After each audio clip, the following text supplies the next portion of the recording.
We got some huge changes to Black Ops 7. There was actually another patch that went live yesterday for Black Ops 7 and Warzone, and this one brings some pretty big meta changes. On February 27th, we got global weapon tuning across multiplayer and zombies, and the biggest hit by far was the XM325, especially the Titan dual wield setup.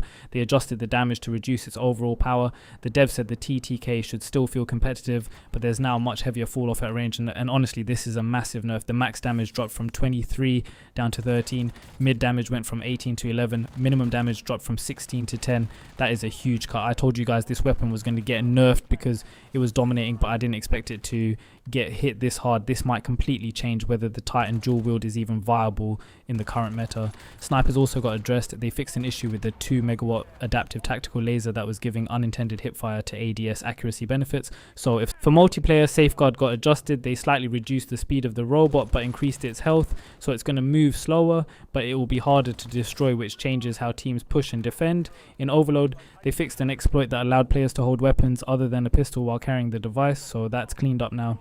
Ranked play also saw a small change with the Fang hover point attachment for assault rifles being unrestricted, and gameplay wise the trophy system charge rate has been reduced to match standard multiplayer settings. They also clarified the vote to forfeit text, so you now know you have to hold the input instead of just tapping it. On the zombie side, they fixed an issue where the gobblegum widget could become unresponsive after switching packs, which is a small fix but definitely needed. Now Warzone probably got the biggest overall adjustments outside of the XM325 nerf. Killstreak spawn rates were reduced across multiple modes. In Resurgence, there's now a 50% reduction in kill streaks from supply boxes and a 25% reduction from ground loot.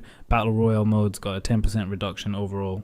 They also adjusted how killstreak call-in stack. The radius has been reduced from 255 meters down to 150. The max number allowed within that radius has dropped from 3 to 2, and you can only have one of each type active in that area. So 1 precision, 1 cluster, 1 napalm.